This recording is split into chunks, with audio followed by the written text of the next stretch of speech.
All right, let's talk about vacation planning. It's that time when you start dreaming of sandy beaches, iconic landmarks, and maybe a little adventure. You open your laptop, pull out a stack of glossy brochures, and start plotting your escape from the daily grind. Maybe you gather your friends or sit down with your partner and toss around ideas. Should we go somewhere classic or try something new? The possibilities seem endless, but most people stick to the tried and true. Families huddle around the kitchen table, solo travelers start packing their bags, and everyone's got their own list of dream destinations. But let's be honest, most of us end up picking the same places over and over. You've got your usual suspects: Paris with its sparkling lights, Bali's lush beaches, maybe Florida for some theme park thrills. These are the places that fill Instagram feeds and travel blogs. But have you ever considered Yemen? Yes, Yemen, the country that's more likely to show up in breaking news than in a travel magazine. It's not exactly the first place that comes to mind when you think vacation. It's the ultimate destination for those who find bungee jumping too predictable, or who think skydiving is just a warm-up. Forget eat, pray, love. Yemen offers eat, pray, you don't get bombed. It's adventure travel on a whole different level.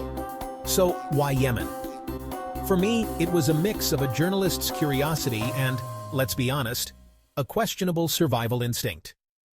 I wanted to see the real place behind the headlines, to meet the people and experience the culture that rarely makes it to the evening news. I packed my bags with the essentials: sunscreen, a notebook, a camera, and a healthy dose of "what am I even doing?" It felt less like preparing for a holiday and more like gearing up for an expedition. The plan was simple: dive headfirst into the culture, embrace the chaos, and drink as much Yemeni coffee as possible. I wanted to see the beauty, the history, and the everyday life that exists beyond the headlines. My friends thought I was completely insane. "Trevor," they'd say, "are you sure about this? Have you lost your mind?" Their disbelief was almost as strong as their concern. The U.S. State Department's travel advisory for Yemen basically just says no in big, bold letters. It's less of a warning and more of a giant stop sign for anyone even thinking about going. But isn't that the mark of a true adventure? Going where the tourists aren't, stepping off the beaten path and seeing a side of the world most people never will. Sometimes, the best stories come from the places everyone else avoids. This wasn't just a vacation, it was an education, one with a very high-risk, no-refund policy. And honestly, that's what made it unforgettable. Landing in Sana'a is like stepping into a time machine. The old city of Sana'a is a UNESCO World Heritage Site. The buildings are incredible mud brick towers with intricate patterns. You walk through narrow alleyways where the buildings lean in close. This isn't a museum piece. People actually live here. You'll see satellite dishes on ancient walls, a symbol of modern Yemen. Kids play soccer in ancient courtyards, their laughter echoing off stones. The air smells of spices, diesel fumes, and roasting coffee. The daily rhythm of life is dictated by things we barely think about. Electricity is a guest that shows up unannounced. Yet, amidst these challenges, life goes on with a stubborn sense of normalcy. Shops are open, markets are bustling, and people argue about politics in cafes. Yemen isn't just a story of conflict, it's a story of survival and beauty. You can't talk about Yemen without talking about khat. This humble plant is woven into the very fabric of daily life here, shaping routines, relationships, and even the landscape itself. Khat is more than just a leafy green plant. It's a cultural institution, a symbol of hospitality, and a social ritual that brings people together across generations. Every afternoon, as the sun begins to dip, men, and sometimes women, gather in homes, markets, and shaded courtyards to chew khat leaves, sharing stories and laughter. The leaves act as a mild stimulant, making you feel alert, energized, and unusually talkative. Conversations flow, debates spark, and friendships deepen. My first khat chew was an experience I'll never forget. Equal parts curiosity and apprehension. I was warmly invited to a khat session by a local guide, eager to share this cornerstone of Yemeni culture with me.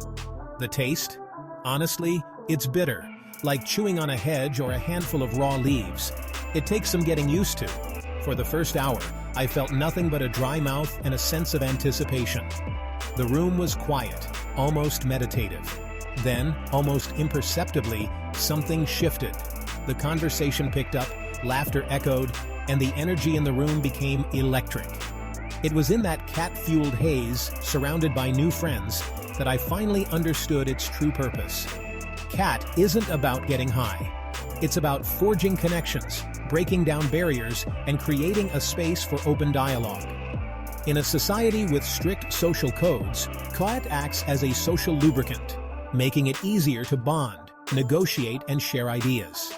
Of course, this tradition comes with its own set of challenges and controversies.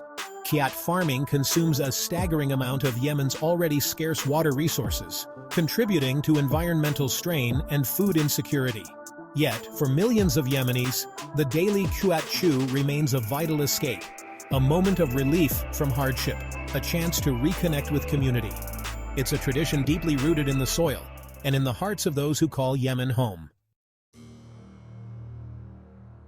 When you think of a war-torn country, you don't think foodie paradise. But Yemen, despite its struggles, is a place where food is not just sustenance. It's a source of comfort, pride, and even hope. The streets may be battered, but the markets are alive with color, aroma, and the hum of daily life. Yemeni food is a revelation, built on slow-cooked meats and hearty stews that simmer for hours, filling the air with mouth-watering scents. Each dish tells a story of patience and tradition, passed down through generations. Bread isn't a side dish here, it's the main event. Baked fresh daily in clay ovens, it's warm, pillowy, and essential to every meal. The act of breaking bread together is a cherished ritual. My culinary journey started with salta, the national dish, bubbling away in a stone pot. It's more than just food, it's a symbol of Yemeni identity. Salta is a rich meat stew, topped with a frothy, tangy fenugreek emulsion called holba. The flavors are bold, earthy, and deeply satisfying. You scoop it up with giant, warm flatbreads, using your hands as generations have done before. It's a communal experience, bringing people together around the table. Then there's mandi, a showstopper of slow-cooked lamb or chicken, served atop fragrant spiced rice. The meat is so tender it falls off the bone, and the spices are perfectly balanced. Eating in Yemen is a humbling and intimate way to share a meal. Plates are passed, stories are exchanged, and laughter echoes, even in the toughest times. But the real star is coffee. Yemen is the birthplace of coffee, and its beans are legendary for their depth and complexity. Yemeni coffee, or kisher, is brewed with ginger and cinnamon, creating a spicy, aromatic drink that warms both body and soul. Drinking it is a ritual, a symbol of hospitality and friendship. Guests are always welcomed with a steaming cup, no matter the circumstances. Even in chaos, there are simple, beautiful things to be savored, like a shared meal, a fresh loaf of bread, or a cup of coffee enjoyed with friends. Yemeni cuisine is a testament to resilience and tradition, a way of preserving culture and dignity in the face of hardship. It's a bold, flavorful cuisine that defies expectations, bursting with spices, textures, and stories.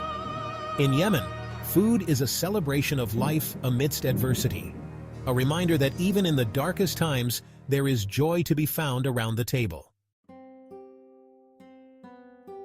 Every place has a soundtrack. Yemen's is a mix of ancient melodies and modern sounds. Yemeni music is a powerful force, connecting the past to the present. The traditional music is hypnotic, built around the oud. I attended a gathering where a man played the oud and sang. It was a shared cultural experience, keeping heritage alive. Young Yemenis are creating their own sounds, blending traditional rhythms with hip-hop. This music is an act of defiance, a way to process trauma and celebrate identity. It's a reminder that even in crisis, the human spirit needs to sing. The music of Yemen is the country's heartbeat, a rhythm of resilience. Forget Milan, Paris, and New York. Yemen's fashion is deeply woven into its culture. For men, the centerpiece is the jambia, a curved dagger worn on a belt. It's a symbol of status, manhood, and tribal identity. The rest of the men's attire is equally distinctive, blending tradition with modernity. For women, The fashion is defined by the abaya and the niqab. In public, women are covered in black, but underneath is a world of vibrant color. These garments function in a crisis, offering practicality and protection. The jambia is a symbol of a man's duty to protect. This isn't just clothing, it's a uniform of cultural identity and survival. It's fashion with a purpose far beyond just looking good. Yemen's dress code is a masterclass in tradition and practicality. If you're used to Google Maps and paved highways, transportation in Yemen is a shock. The roads are often a patchwork of asphalt and potholes. My driver, Khalid, navigated these roads like a pro. Checkpoints are a major feature, run by various armed groups. Public transportation is an adventure, with shared taxis packed beyond capacity. There's a strange sense of community in that cramped space. This experience recalibrated my definition of a traffic jam. In Yemen, a delay could be caused by a herd of camels or a checkpoint dispute. You learn patience and to let go of your schedule. The journey itself, with all its twists and turns, is the destination. As an American, you travel with certain expectations. Yemen, bless its heart, does not care about your expectations. My first dose of reality was trying to find a Starbucks. The concept of time is fluid. Inshallah is attached to every plan. For a Westerner obsessed with schedules, this is maddening. But eventually, you learn to relax and live in the moment. Hospitality is another area where my American brain struggled. In Yemen, strangers invite you to their homes for dinner. This generosity, from people who have so little, is deeply humbling. The biggest culture shock was the sheer resilience. Yemen didn't just show me a different culture, it held up a mirror to my own. It made my first world problems seem absurdly trivial. So, is Yemen the ultimate travel destination? If you want margaritas by a pool, then no. But if you believe travel should challenge and change you, Yemen is powerful. The most memorable thing about Yemen isn't the chaos. It's the people. It's the unshakable humanity that shines through the cracks. You find survivors, heroes, and innovators. You realize the narrative of us and them is a dangerous fiction. We are all just people, trying to find safety and joy. My trip to Yemen didn't give me easy answers, but complicated questions. It stripped away my cynicism and replaced it with humility and hope. The headlines tell a story of a country falling apart. But on the ground, I saw a story of people holding it together. The greatest beauty is often found in the most broken places.